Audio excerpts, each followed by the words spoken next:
assalamu alaikum bari on comme na faale nyamen do e alfaani ñu wati adero di hot cake politicien no diploma mo be lafri na kacha yala attention o call num tuma jang ata no appointment o sodo so ro dalla kam wala nan kuntu dan wonya sotli ka penge baran sal ha ko tunye na kuntu wonya baran sa be continue kacha lale comme le tamon taw ye visit min kino kada senegalese ambassadeur ya so bring a decide pour kata aja yam lay delegation o lead ning ambassador kachata akonye ko nte fango lafta ka banko murumurum pour ka for Senegal o liye let them stay away from the Gambian election national election dom it's a sovereign state lam so I woleke biraye okay and this is about 6 weeks ago ning kata 6 weeks koma may president o diming wolam biring woketa Senegal ol mang hani kotenke pour moye recruit pour kana andu nga mira ate amiral nunko Senegal webo facilité tate yenne people ni wonte muniatna ba diminna on the contrary wo nyanta na under normal circumstances anyanta happy la lenu ko Gambia no doronde be participate la in election o kono so therefore ngamira mo fana ne a pousser ka fay ko sida joble in delegation on lead ay ambassador terrorize le pour woye nyin ko ke but it cannot happen inte former foreign minister and then a former ambassador in Paris long très bien what an ambassador represents. And he was very polite even to go there. We had to write a letter to ask a letter na safele atele date dinner and time. I've been received la men and then a very cordial received na kachata and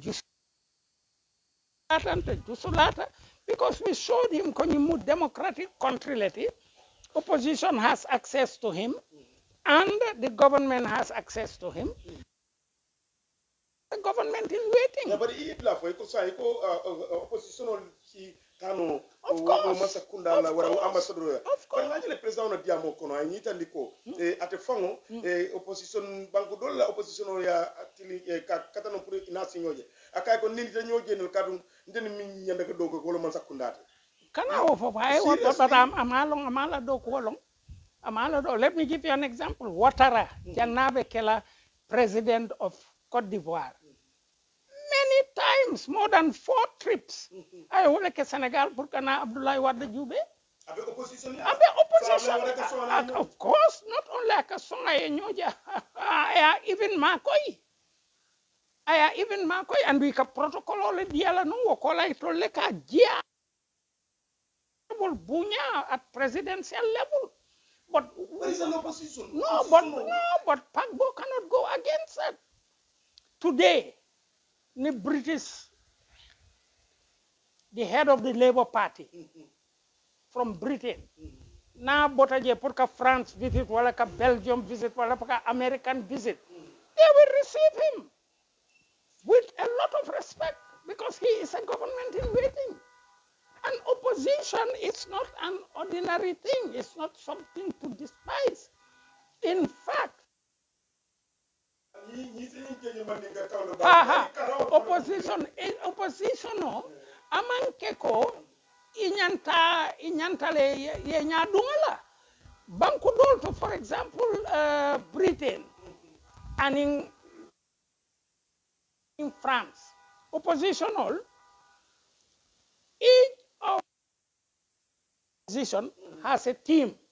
Member na kela foreign minister, member kela agriculture minister, ala entire cabinet, ala shadow cabinet, exactly, ala shadow cabinet bije, so that if suddenly they come into government, they are straight away, immediately, it's doko kumase, because during the period, ibe shadow cabinet, they are taking notes.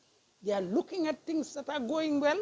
Menube tamakang, pour itol saje lafta améliorer la ñame ñene Mansakunda ha itol le monex and then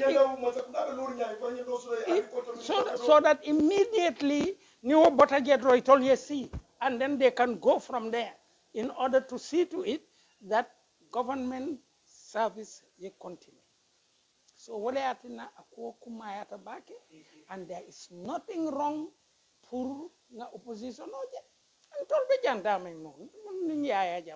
when I was foreign minister, we used to have a lot of opposition leaders coming from Senegal, coming to see Yaya Jammeh. I can remember Ibader Cham received, Jumanyol received, I mo Jamal received. Many yalo mu banko dola opposition already. Yeah? Birimbe o konoto fana. Botumo VRLM president of Guinea-Bissau. But we received a lot of people who were in the opposition of Guinea-Bissau, but it wolula intention. B. Dabo mo opposition leader. But Dabo is hammo men sort of Gambia. Imam ira ko wole tambita fanging government when be ambita. That is it. So nite ko ibe Dabo underrate la. Ima realize what he represents and all of it and kela bankoye. So definitely and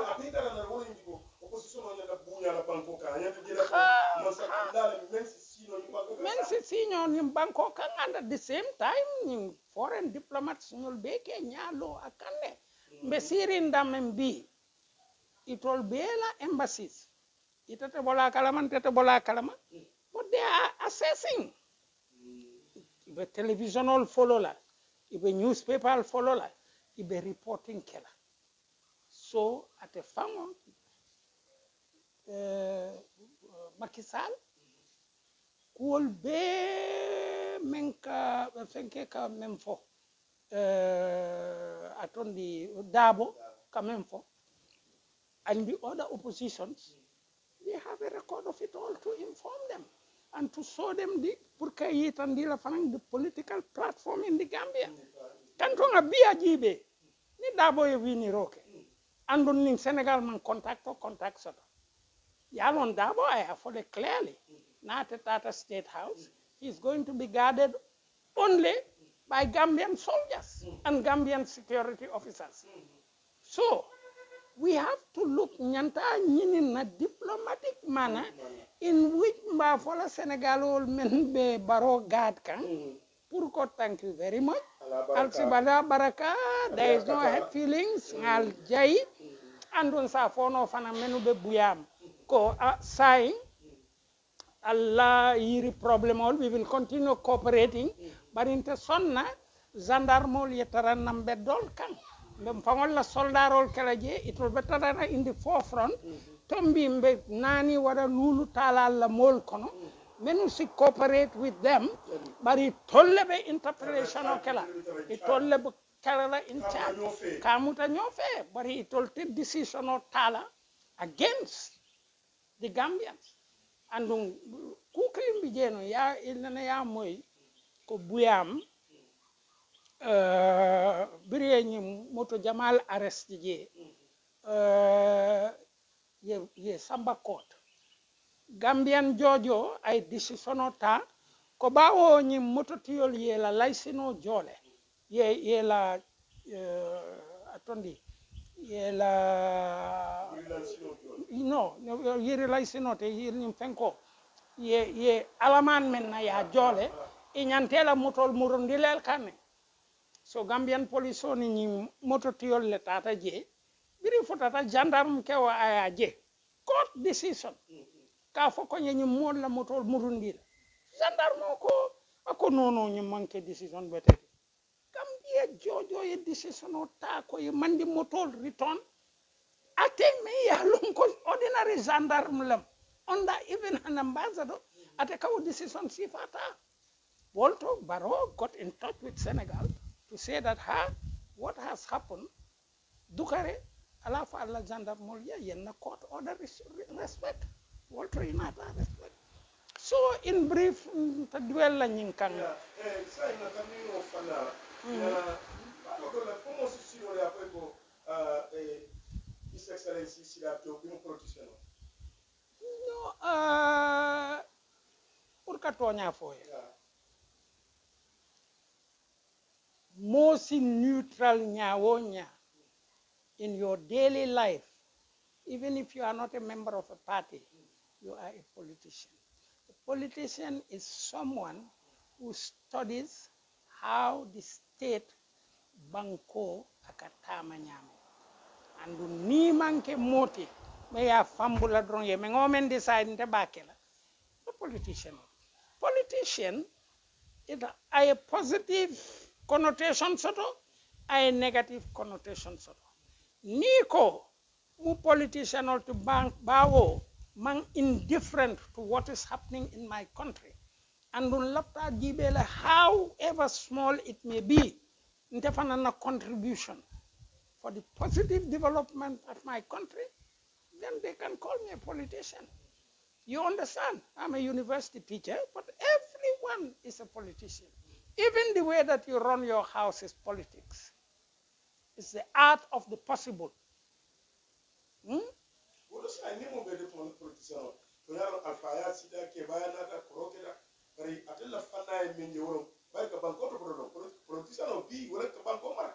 So, but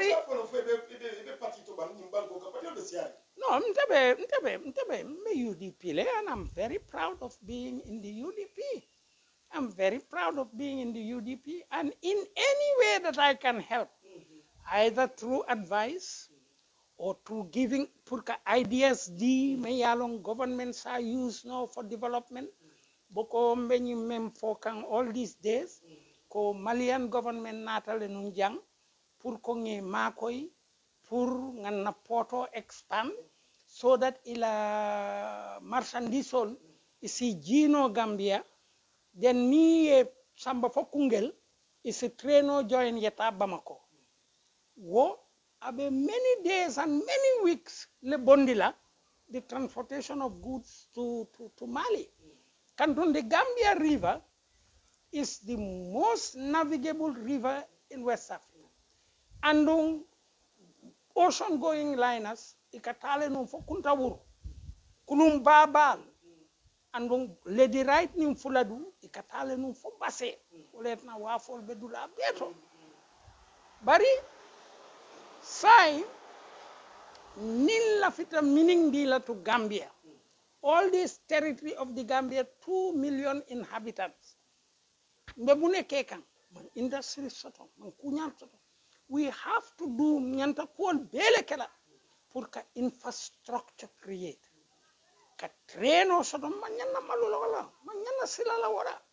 Ninga treno, yes. Why not? Ninga train soto menka bojang for Bamako.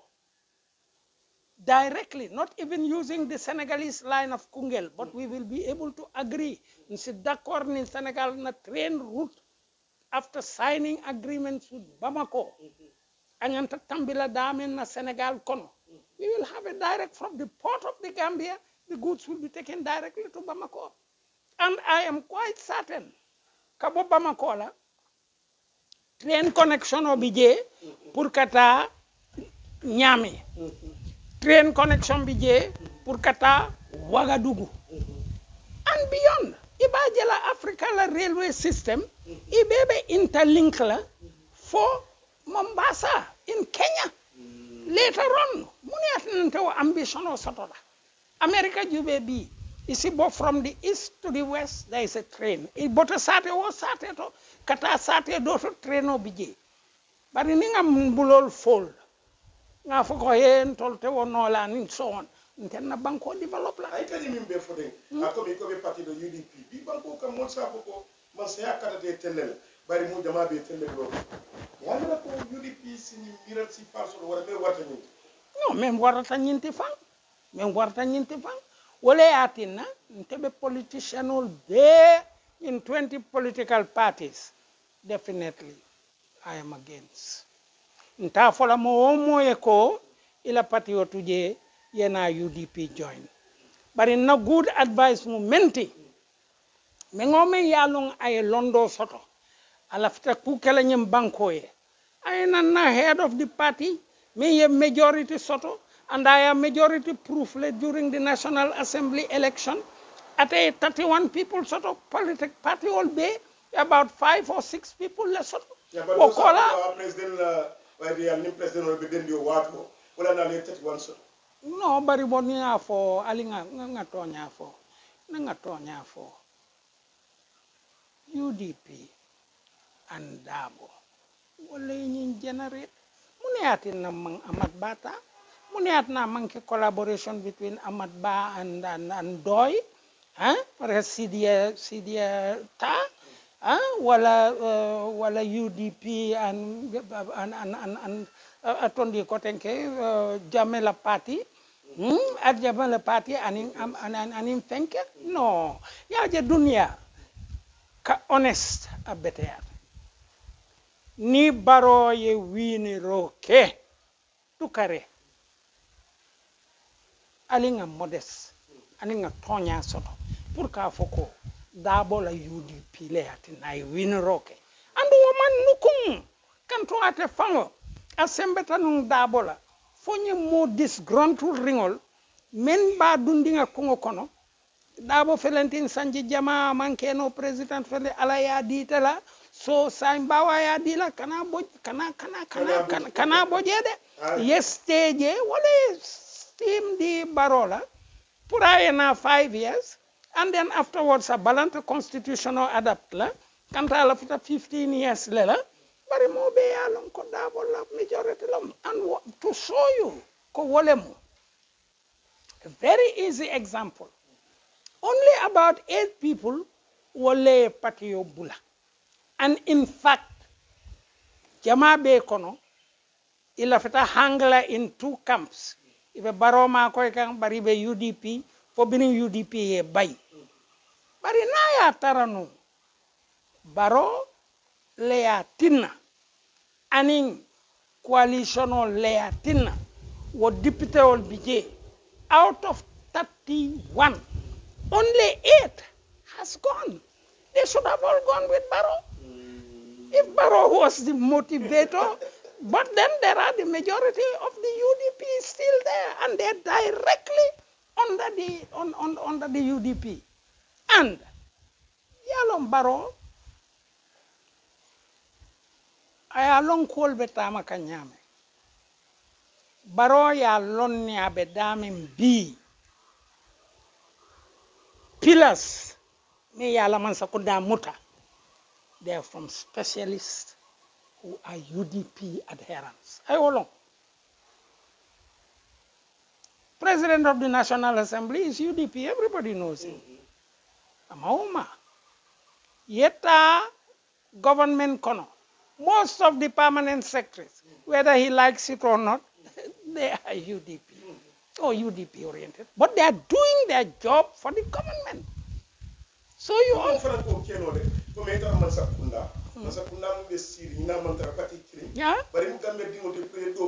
Wala nyanta wala ka kenum fang wala be keren nung a permanent secretary kumasata ya jamella and it's later on bari under Jawara ni bota party bo party to nanga yitandi la fam a permanent secretary was always atelum secretary general of his ministry na ya tara the minister change wala Sonko Jawara koto ni Sonko be minister anala permanent secretary tema instead of removing the permanent secretary he can ministerially remove Jawara koto no but because wato Jawara be civil service regulations like they maintain kan.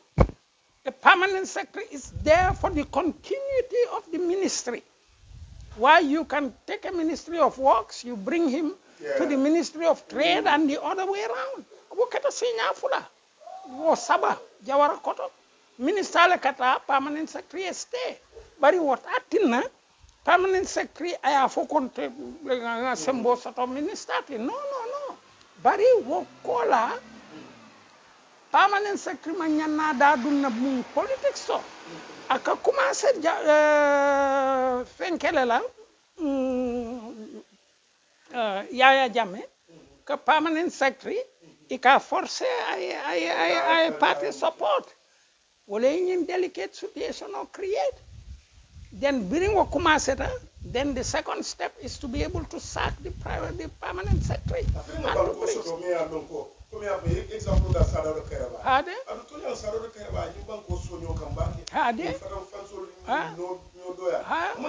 hade après di mon ko chodiro kata usenu la usenu si wasimfanya keno ba uka banko sono nyoka adu nyaba asa keno nyaki pour que tonya foye an amanke ko be UDP support kan parce que pure tonya fo Ousseynou mu sabar la balete kantu yem ika menke Ousseynou la niake modola asi chafari mobe ya lonko ika Ousseynou accuse mem dela they've never tested him he was never amanke president follow bari by the time that Atele Munung the direct assistant of Adama Barrow for 2 good years aka decisional mentanung aka Barrow ma ko ay decisional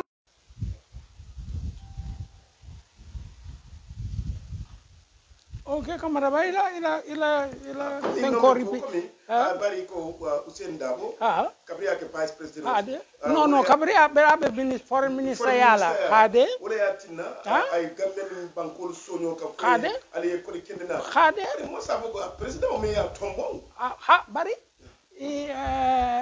yaje wala mu protocolote nga example odi birin kelo no patata ataja hade ajibe ba abe malarimba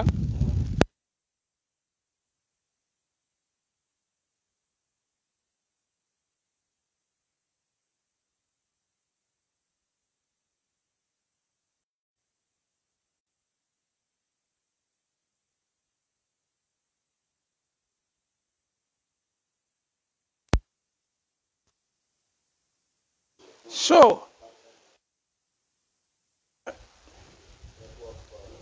hade no it's all right just put this in okay so bring nga decide kon telebita French warship plane Bondijang kan somebody on the birim futata je otumoy be ñoo bombarder la ya moy on the ñim baji ñing special man be security reform kekan and together with about 10 Gambian soldiers ata je nga ko negotiate fo nga ceasefire sot yalon tele tatan otumoy be kidi fayol bari the victory is Gambia's victory and it's a victory. Well, he didn't go on the terrain and it will be naive lale nga fontele Guinea Bissau regle Yaya Jammeh la ya regle kantate mun presidenti and ala authority le en samba imagine bring Europe ya decide kabe mol invite la wolto baronata bari do ko be Amadou Sané ning Dabo le yake hade anala foreign minister wala ya do ko beke andung so therefore ning ko eko ya post 2 years Dabo ning Amadou Sané yitandi ka kodo nyinin ka nyamen the outer world ka menu request pour yitandi koy mantara tulun na kodola andung ibe correct government expenditures le ke kan corruption o man du biri so but the kodo is Gambia pour Gambia so ning nata andung I appeal ke ha no abije no asakam bekanta abijele it's something that the countries ya vote le already pour na for £100 dila pour ye 100,000 dila pour ye ambulance so sang hein yo £100 ota hein itata television o sang you understand that is not what we agreed upon then sinna kodomuta so everything wo kodi ba membije if we have a solid project for 200 million to refurbish the hospital pour que borolu sanke sambaje na be explain pour que machinol sang for eye operation and so on ya bebe level ding a bela price obeja nga send Brussels they will release the funds bari of course definitely because I kudol topoto me ya lonko wala is much more difficult for 20 something years abe munyo kan aman kelo nati banko kan wati jamal bi jenu ba fo kan ko jote walom tenin tenam bari ka gambianol use pour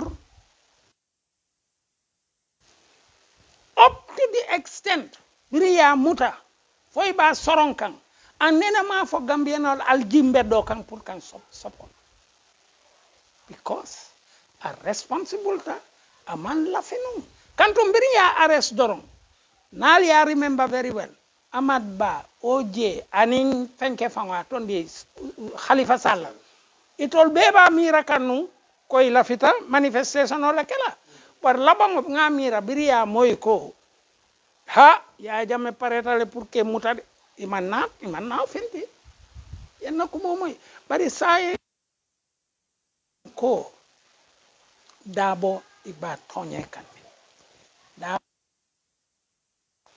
ay loi long a long munimu international engagement ay constitutional law karang nata very quickly benna constitutional adapt lale kanta ba jela kuol membi je me yalon ko di Christian community ani molbe nyanta menu bondi la je nyanta menu kafula je for quickly national assembly yata wokola ba jibela membenna agriculture to membenna lopitano la kunyalto nyanta kuol approach la nyamen abe specialist all men tala pour kaye document sol prepare so that ni futata Brussels ye approve mo Jamal Bijang ibe political party will create kan na sulatela because anyone the leader of GAP or the leader of Bakari Dabo and so on yalong he's a specialist in finance and I'm a specialist in banking ila menu benyim parti nkom womo waste time leti yeta presidential election ola yela kodo ya e kasara because next 5 years and you will never be a president ni wonte afelenting Khalifa Sall ñol kabirin jawara la jamano ibe politique nene manke president ote even at a time pour ka yitandi ko politico kono mol buka ñoo balal ya remember le ko jawara la jamano pour que Khalifa Sall ñol tiña completely bolon kono iko ñen mo communiste solte de na ñeno tambita xana la musol al be shala ani tolu you understand but that is the game so this is why it is this ikanyo nonsense o membe moy ko dabo mu tribalist lati ajiyam sak anena manyan na fola ko nga mandinko fasa she is a Wolof we were in Mandinko territory inyanta dabo ma ko ilale after 20 something years ala London at na yo for what am I for because because if she was a Mandingo, then it would have been a tribal support. But in Badi Nyanta Wale Katala, you double recognize Ale Foyete Nayatana Mamirala, Ntafola. You double recognize.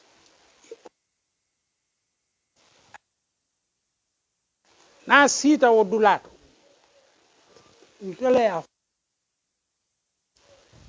But at the same time, Ali Patiso Membenim Bangkok.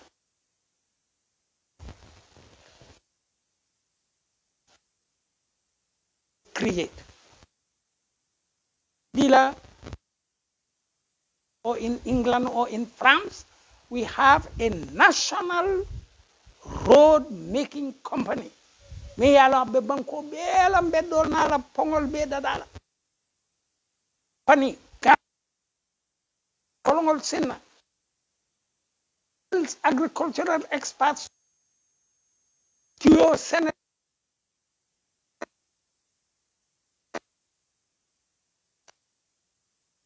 ground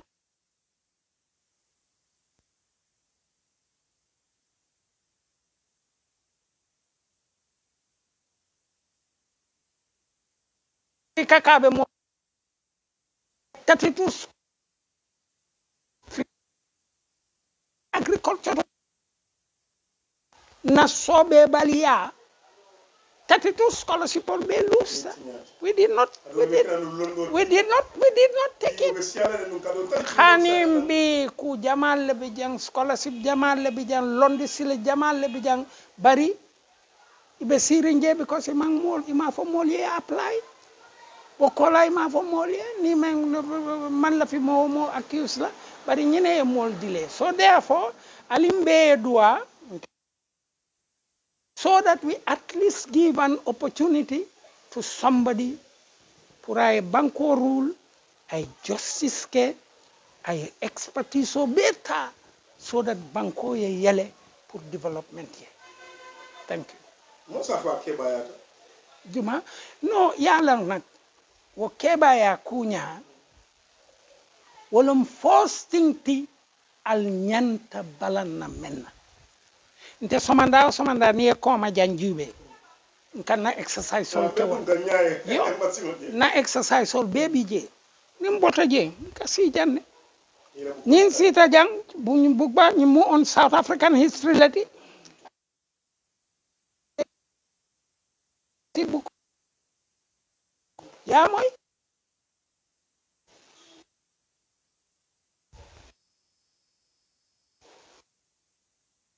brain exercise can vigorously and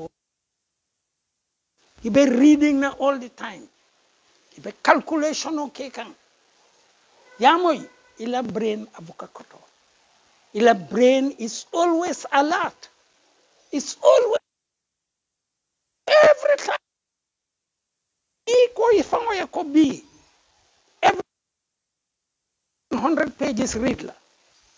In about 2 weeks, you decide to read 200 pages a day. Fresher and fresher. And ila think than somebody who is 20 years old or 25 years old. Your thinking will be greater. So, experience on the detail. Definitely, of course, yes. Wala yatin na man lafi, ika fo moye, andu ika wole fo put ka mol humiliate, dabo be daming. With all his experience in law, in nita na be discuss la kula, ita iba kumase la daming pour ka ata futata already at yeah. Exercising his mind vigorously and well. You go have ministers who are 80 years, 85 years old. Recently, the president of Tunisia, who studied law and everything, president of Tunisia at the age of 94, and he was functioning. He was appointing a cabinet, a seat, instructions, all deacon.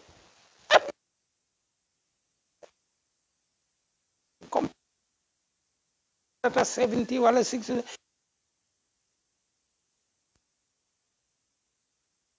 kawo mira anu ala yem balal bina men fola ya mira ko ala be sino kande ba ye batum foy koto te batuna no ala bat do ngani manke mborote de ibem dun i frustrate nyawonya yela miro pus fay futa dulato o dulale ba yetandila mune yatina nte wulutan me ye nyal dinna ay no dinna mbuka mira fa karo beto ni ko jip ala yo fonyo dadan mi yalo ni ete pamit la pour ye balu ay dadi la ay tulodi la wokola ni be sino la suto ila daje sono be tamaka ibuka foy la stomach ngani toleten that god bit atala fang ba tokan ila wo definitely hada ma dingol be siari nyaming animal ol be siari boyet mirano wo kola ay na dunya tala nyaming so mandani suto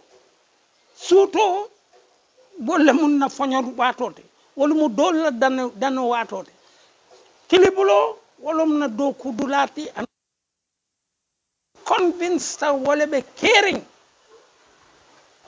every day ka just remember nin powerful person bije ya faye ko lafita nyine ke ni ye makoy yen guide nga achieve ila miro niye woke andu yi convinced wala ya dani mengo menna bari be futala je bari ka do ke 10,000 with do 10 and you don't even believe what you are doing, you are just being mechanical wote sambala dula andu man lala ala be content la aye nati for 70 years or beyond 70 bo kola le ba mira kasi ka wirdol ke ka jay a jay every day from this moment that you could start ka praise, you are aware of your existence. Dunya fango bele be change. You will see the world in a different way. Nyine atene ni tata. Ifutata londi tiol na bolong kono memang fan tubabu karang. Londi jamal bije. Imagine modol bulita jang itata moro jube. Ibe dua kang pour ka fen soto. But you feel that nothing is coming. Yeta ye mori balo ka fomena dua jabi moro. Yeta ya. I do it. Then perhaps in a few weeks you see a lot of changes in your life. Do you know what? You don't believe in yourself, but you believe in him. For you, it will work. And that's why it went. But if you couple it with your own prayer to the ultimate source, because everything is with him. Yana kuma moy ay dunya fandi fengol be la sanol ning fengol be bebi jang na pareta dilela ba dilela andu ita fangola duaye kafu mol membe do ko le keye wala fi seata andu ka tonya foye niewo ke fangoye ba dinge be changes ci la juba kanta te bu kasino andum I don't like to sound like a preacher, but I'm just telling you, if anything that can make you have faith and believe that I may not jang for nothing, any human being mem fotata na ñun dunya kono is by pure chance. If your father never existed, it was somebody totally. But before we were, millions of us faded away. Only one was able to fertilize the egg and to bring us out into the world. All the others who did not exist. The fact that God has allowed you to visit Wodorong Ajairo Tambita. So, Ikeniji, we so wale in a very positive attitude sort. Kantung ninga nyindo for you, that is it. But we are all connected. All connected. Nia kuke mola. Ya ke fangola. Ku do jube. Me yala ngasa yitan dila how we are connected electrically. Malo foi nena tata dulato dameng moye ayonta malo alkafonya habasa na haba nita habasa numbi abe habasa ndefana mbe habasa. It's a direct connection. It's an electrical this thing. Automatic.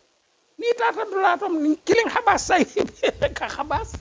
That shows you be connected. And ask yourself the question. Ila smartphone felantinjam. Ning ask baby fari men. Fen jamale ka bonnan ka bo fenko kan. Ka bonnan. Every day there is a lot of it coming. But what is different in that? This is a dust which is electromagnetical. Wala yatina nunto molia mira ko telefono te tamala foni filo soto ni diamuta kata filo leto yem nombari en ke mira kan dunia ala mystery and power electromagnet le bijam so there bakatala ka programmation okay même batinna beñing electromagnetic use la pour que téléphone o connect ka bo africa kata ya je ninte téléphone ta ibe america kilikan ning yata abe angleterre kilikan the atmosphere but it is programmed in such a way itala telephone to dunan telephone to ndata du nela telephone to andu yen nomba men kili be wala la moy la ndefana yen nomba ibe sire njang andum juluti je ya lo nying ala be mol soka anabila esa nata telephone ol nin ku jamal man tara soto Muhammad nata manke barin dinke in the past 2 centuries nga ku jamal le fenke dole be siri no be miracle kunul katinya fatata fay pleno in bed and more we go into time the bigger the planes are the more powerful they are so nyim bele ya soto dol na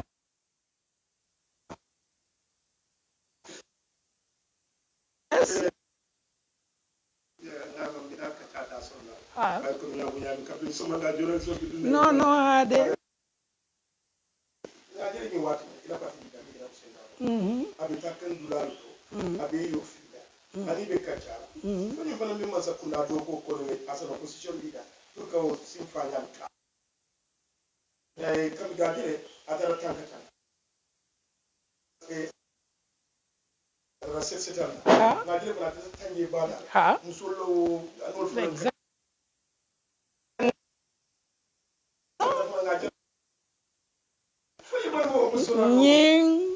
no, it's the work of any responsible man in a Kenyan society. Bawa a time was sort of saying about jekan abitakan leadership la banku sipa jumala.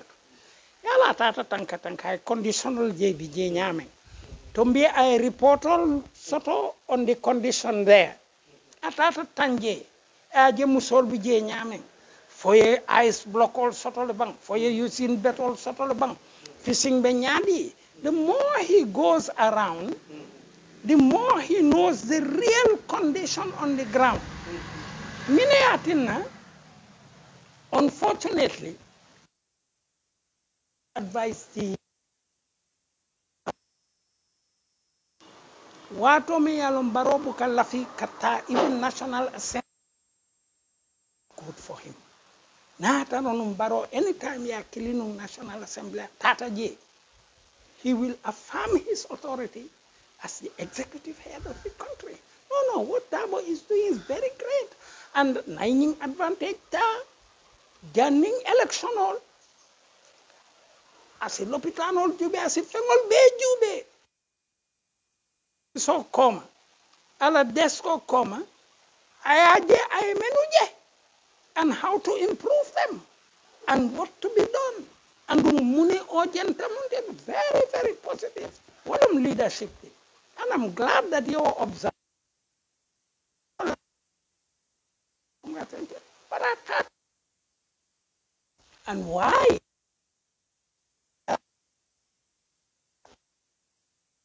concerned and because he is concerned walayatina mul beba miralako he will make a very good president and I can tell you whether I'm alive or not alive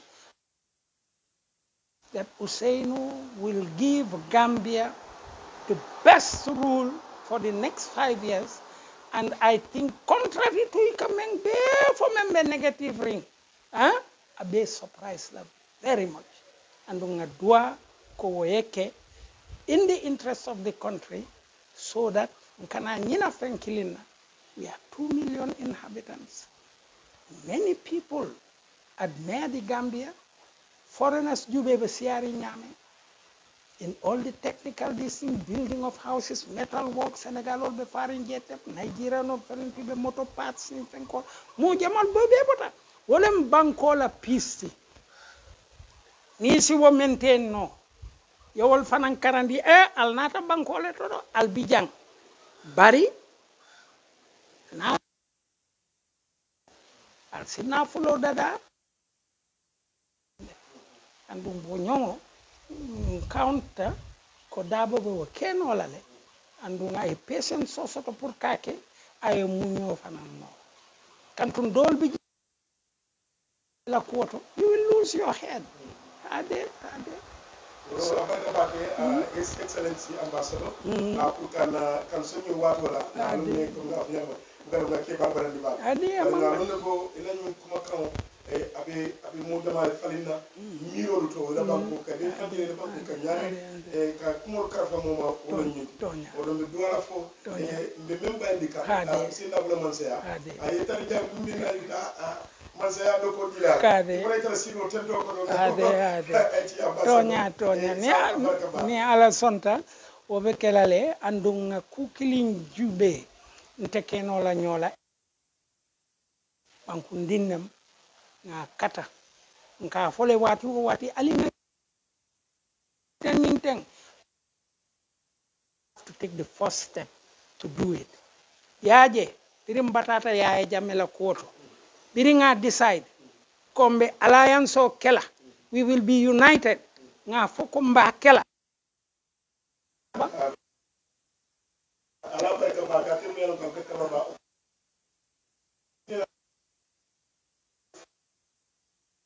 ay kuma kawo min su ya maro to ka na ni ma wanyo kasi sa wo tikiri ba ko ka de tar